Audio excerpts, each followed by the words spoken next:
Good evening. You're watching World News Tonight on TVP World. I'm Aaron Darman. US President Donald Trump is reportedly weighing up fresh support for Kyiv for the first time since taking office as Russia's barrage of air assaults on Ukraine continue. More on that in just a moment. But first, tonight's headlines.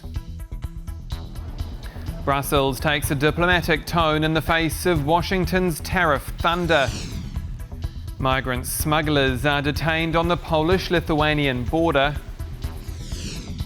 And home time for Poland's first astronaut on the International Space Station. Donald Trump appears to be considering fresh funding for Kyiv for the first time since his return to the White House. That's according to sources speaking to American media ahead of a so-called major statement Trump has mooted for Monday. As John Todd reports, it comes in the wake of Russia intensifying its air assaults on the war-torn country. Cameras caught the smiles when Vladimir Putin met Donald Trump in Japan 6 years ago. But an announcement expected on Monday may upset the Russian leader. US President Trump said he'll deliver a major statement on Russia. It comes after a somewhat disappointing call with Putin. I was very unhappy with my call with President Putin. And it just seems like he wants to go all the way and just keep killing people. No good. It's not good. I wasn't happy with it. The Kremlin has massively ramped up its deadly drone attacks on Ukraine, despite Trump's peace overtures. Analysts note, though, that Trump has criticised Russia before, but so far failed to act. I believe that Trump has done a U-turn on Vladimir Putin when he takes action.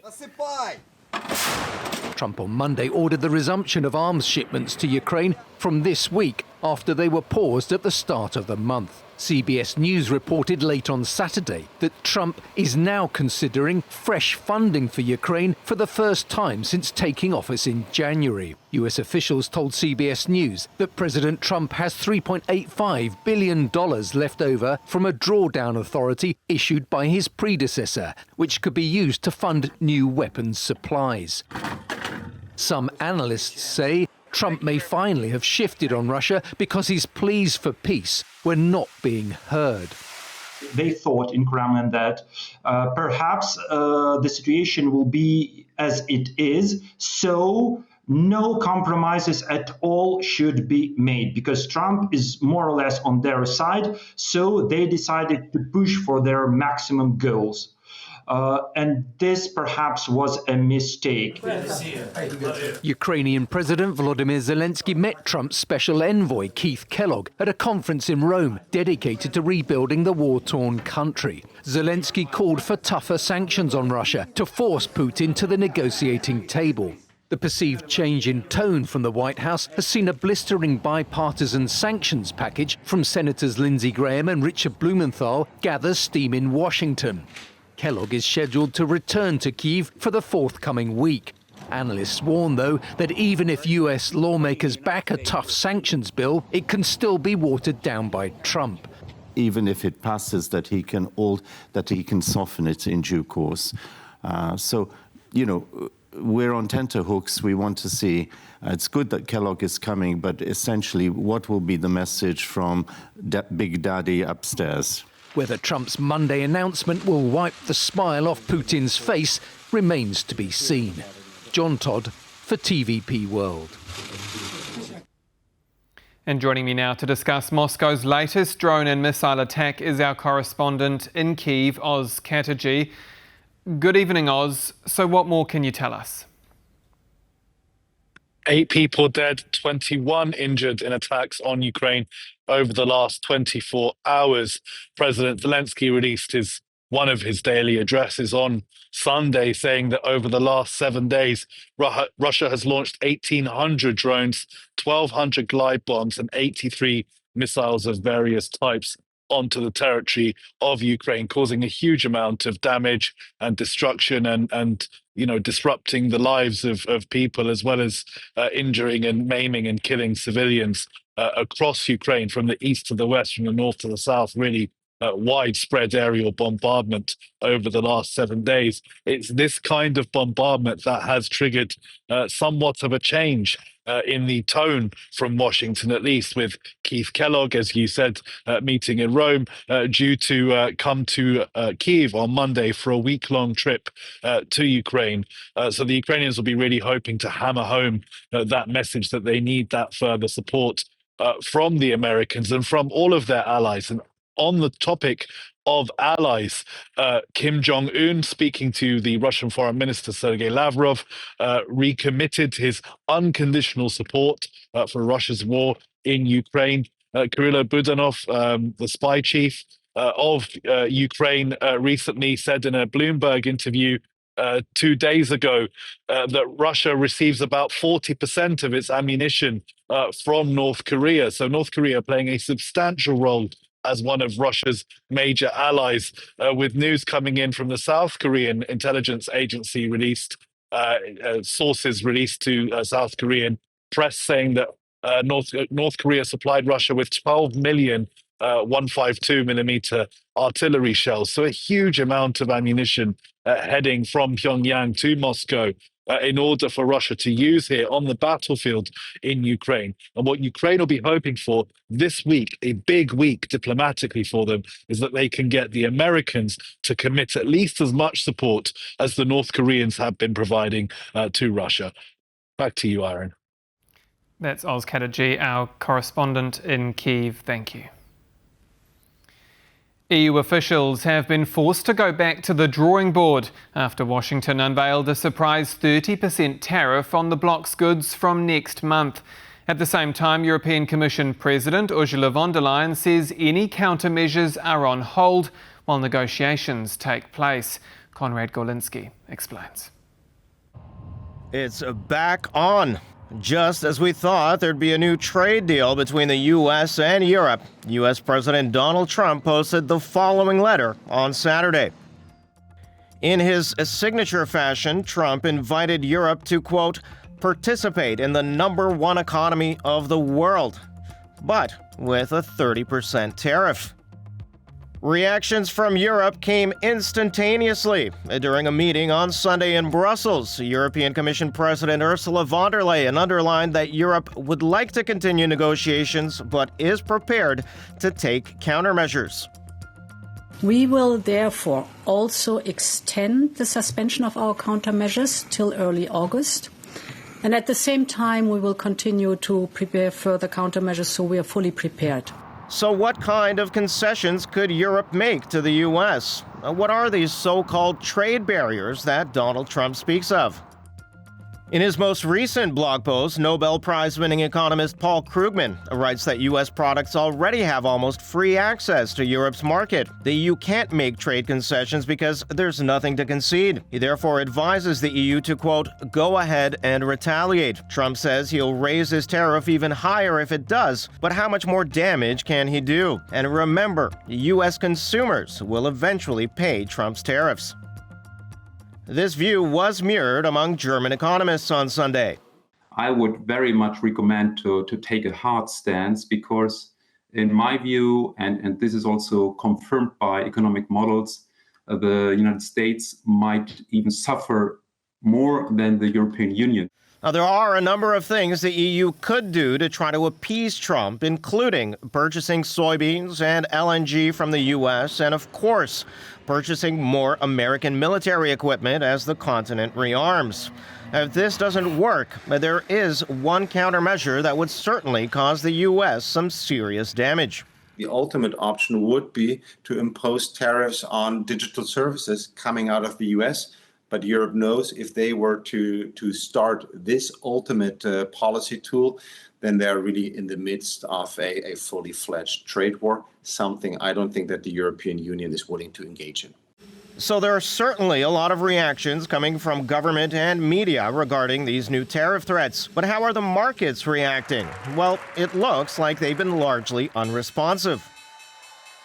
Trump sent similar letters earlier in the week to countries like Japan, South Korea, and Canada. But market reactions were negligible, and the popular expression, "Trump always chickens out," or taco, was cited as one reason for traders' comfort so far. Markets don't open again till Monday, so there's still a chance that reactions will be stronger to the EU and Mexico.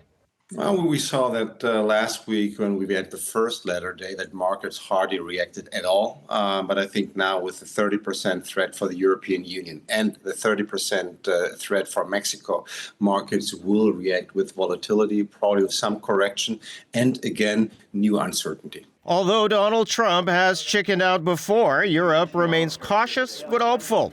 This despite many urging Ursula von der Leyen to take a more hardline approach. So, however trade discussions play out over the next weeks, the only thing certain seems to be continued uncertainty. For TVP World, I'm Conrad Gorlinski.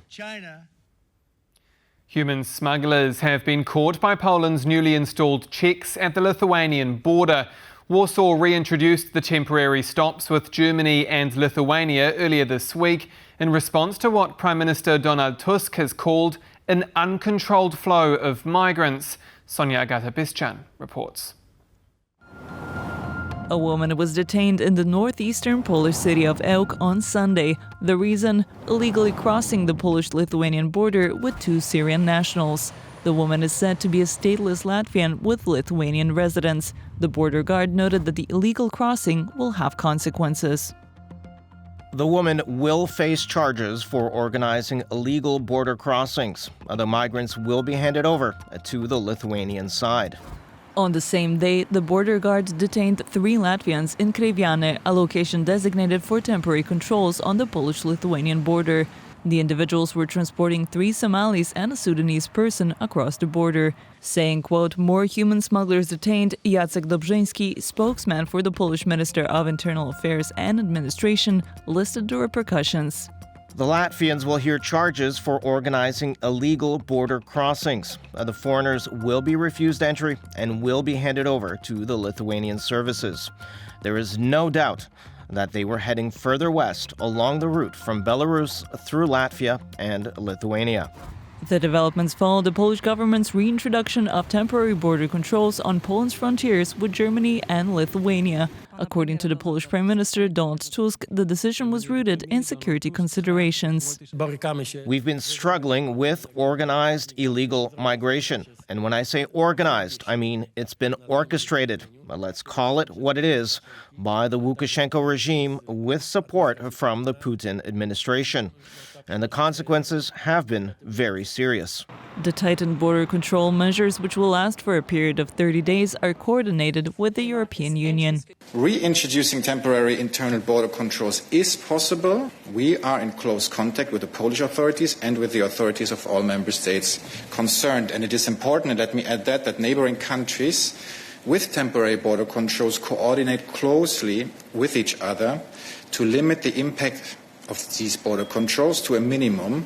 According to the EU, temporary reintroduction of border controls is possible in cases of serious threats, for example, to internal security. They also ordered that controls should only be implemented as a last resort in exceptional circumstances. For TVP World, I'm Sonia Agata-Biszczan.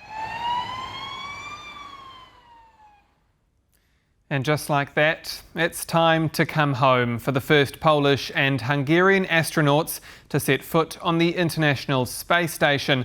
After a fortnight away, Sławomir Uznański-Wisniewski, Tibor Kapu and the Axiom 4 crew are heading back to Earth. Have a safe flight back home, and we will see you again soon on the ground. All good things come to an end. With the approaching finale to the Axiom Mission 4 on the International Space Station, the crew had a farewell ceremony on Sunday. Thank you to all the people here during this 11 astronauts, cosmonauts who gathered together on the International Space Station and helped us to execute this mission. It's largely symbolic. It's a custom that astronauts that stay on the ISS and give a farewell to those that are leaving. Because currently at the International Space Station, there is the Expedition 73, which is a permanent, long-time crew of the ISS, as well as the 4 member Axiom mission.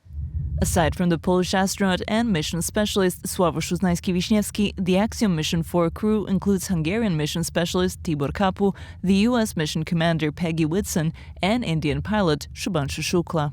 Each of the astronauts had their own national following, and these are their national missions, so this is the last chance to say goodbye and last chance to communicate from orbit. This was a great mission, and we enjoyed it the most.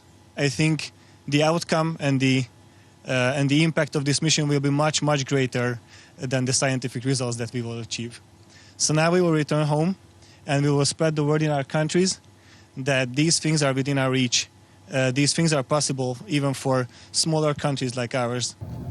After more than 60 experiments, including 13 Polish scientific tests, were carried out throughout the mission's 18 days, the Axiom Mission 4 crew is set to begin their journey back to Earth on Monday. For TVP World, I'm Sonia Gatabiszczyn.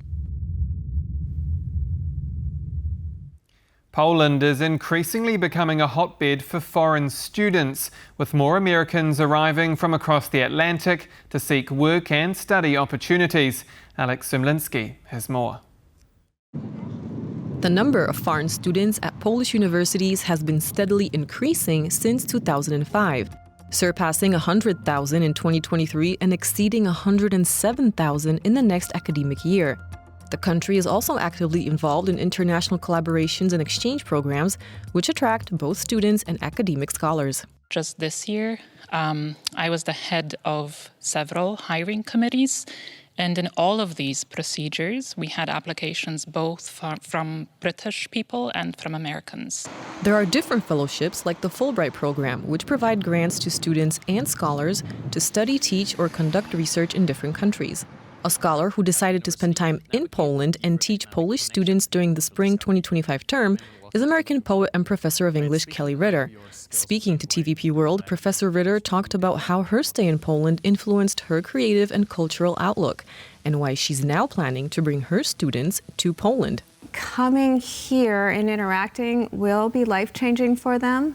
All they have to do is kind of go to the museums, look at the history, experience what they've experienced through different film and media, but also the art and culture here. I mean, there's a museum almost every corner, the symphony, the opera, so there's so much they can get here that perhaps they don't have access to in rural America. But it's not only the world of Polish academia that's attracting Americans to Poland, as the country provides a business-friendly environment. Is it possible to make $1 million? Take Robert, a content creator originally from Colorado, who moved to Poland and has decided to stay for longer. I felt like the startup dynamic in the U.S. is a little bit more different than it is here. So I feel like here in Poland there's a lot of, good potential when it comes to starting a cool business up and leveraging kind of like the talent pool here. Moving across the ocean can be challenging, but also rewarding and very culturally enriching. First thing I did here is rent a car, obviously, but then I come to find out you don't necessarily need it, so it's like some things that you live with in the U.S. are just so common day to day, but when you move to a different place in the world, they completely change. So your whole kind of lifestyle just has to adjust to something completely unique. And if you're wondering if you can get by with English in Poland, rest easy, as a significant portion of the population speaks English, especially in urban areas. Poland, you should choose because, first of all, as I said, the people speak English really good here, actually, which I didn't expect it that much, but it turns out even if you interact with anyone, it doesn't matter if they're young or not, even the old people have a kind of a good knowledge. From brilliant minds like astronaut Sławomir Uznański-Wiśniewski to world-class doctors and the engineers behind Mars rovers, Poland continues to shape the future with highly skilled specialists. For TVP World, Alex Sumlinski. Slovakian Prime Minister Robert Fico says his country wants to strike a deal with the EU this week to guarantee it won't be hit hard by the end of Russian gas supplies. The move comes as Bratislava refuses to support an 18th sanctions package against Russia over issues with a separate proposal to end imports of all Russian gas from 2028. And if on Tuesday we decide to support the 18th sanctions package, it will be on the assumption that we have at least agreed on something. This fight, ladies and gentlemen, cannot be won 100-0. The Commission cannot win it 100-0 against Slovakia. Germany cannot win it 100-0 against Slovakia either. But we cannot win it 100-0 either. We want political commitments, guarantees from partners and the Commission that this problem will not remain only on Slovakia's back, and that it will be a common European problem that we must solve after January 28th. And here to break down Slovakia's standoff and what could happen next is Tomáš Dehovski, a Czech MEP from the European People's Party. Good evening, sir. Good evening. Now, given you're inside the so-called Brussels bubble and have watched this play out on the ground, I'm interested in your perspective first up. How do you read what's going on? You can have it two versions. One version is how diplomats will solve these problems, and second, what is it true and what is it Mr. Fico playing. First, it's diplomatic that something's happened and Fico and Orban are praying for their partners and supporters from the campaign that they need the Russian gas for surviving their own businesses. The truth is that Fico has it an deal with Putin. Fico visited Russia in 2014, and he had there some business people in his delegation, and all these people are very close involved in electric or in energetic sector, very close to his party, the Smer. And this is why Brussels wants really very clearly say, if you don't want to continue with us, to be very strict to Russia, that it's time to work in other platform without the Slovakia. And for Fico, it's mean that Brussels can stop all the founding.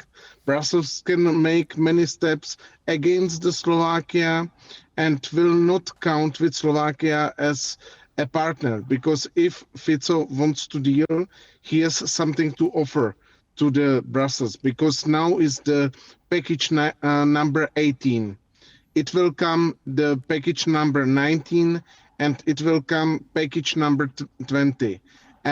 All these three packages are very important for the EU and for stopping support from EU money to Russia. And all these three packages are very controversial, especially for Fico business partners. Is there any argument to be made that Slovak Prime Minister Robert Fico, that he's right here, that ending Russian gas supplies could cause all the things he says they will? She says shortages, a rise in prices, fees, potential damage claims from Russia's Gazprom, or is that untrue? No, there is not this issue. You can compare it with the Czech Republic, where the prices are much more lower than in Slovakia. And we have it 0% of the gas from the Russia. Also, I think he's playing another game, and this game is very close to all his friends, what are still linked to Lukoil and to other Russian companies, Gazprom, etc. He spoke about any deal between the Slovakia and Russia, and he said that Gazprom can really be very strict in the topic of the contract between Slovakia and Russia. But he never said that he never act against Russia when Russia stopped sending the gas or oil to the Slovakia. Also, I think that he is playing a dirty dirty game against the EU and against all the EU partners, and it's not true what he's saying. I'm absolutely sure that he really only wants to continue with his partnership with Vladimir Putin against the Ukraine and against the unity of the EU. You mentioned there that Prime Minister Fico is playing a dirty game. How crucial is a deal here for Ukraine? We mentioned as well the 18th sanctions package, the 19th, the 20th that are likely to come. That 18th sanctions package is still sitting on the table without an agreement. Is Kyiv suffering while Slovakia plays politics? It's very important for Ukraine, because if we will stop the money for the Russian oligarchs from the gas and from the oil, it will hurt Russia a lot.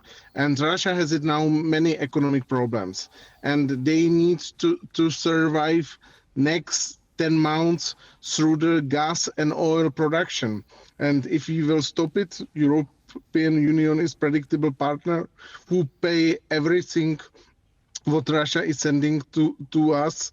It will be a huge problem for economy of Russia, and Russia will have its huge problems to continue with the war against the Ukraine. Also, Fico knows that he can now play the game with the EU, but it's only about all EU partners when we will say stop, because really more than 30% of investment money what comes to Slovakia are from the EU. And EU can have it now very strong position and can say that enough is enough, and say that, okay, Mr. Fico, if you don't want to be with us united, you can play now what you want, but without us and without EU, because Fico has it in the European Union very bad position and very bad name.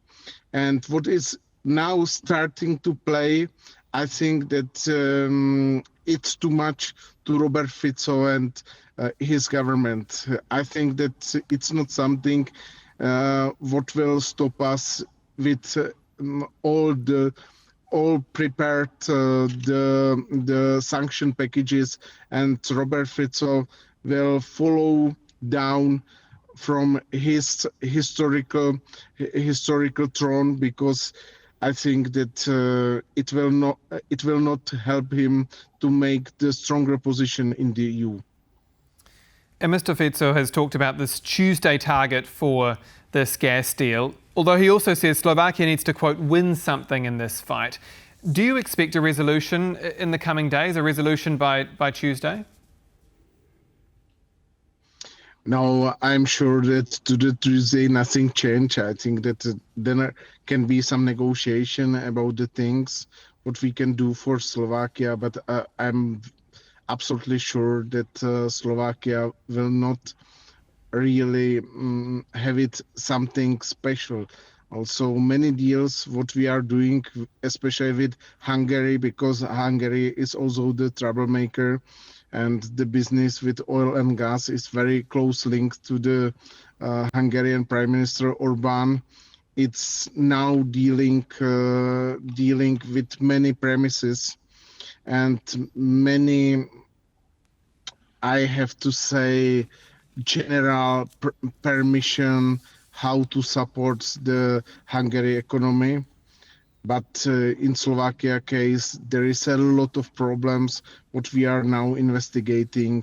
The Slovakia systematically stealing the money from the EU budget. Many projects are absolutely fake. And I think that if really wants Mr. Fico any agreement, he needs to go to the Brussels and he needs to speak with other prime ministers, because all prime ministers, 26, are united, included Viktor Orbán. And Viktor Orbán is absolutely sure that if he can play this role of the troublemaker, he will do it. But he's sure that in this moment, he will be quiet and he will not support Slovakia for many reasons. And I think that Robert Fico in this moment play a game what is it not so strong, and really it will have its impact to the Slovakia as a nation, to the Slovakia as a republic.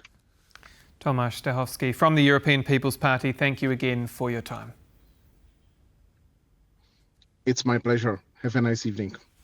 And you. And that is all for World News tonight. Do stay with us here on TVP World. I'm Aaron Darman. Good night.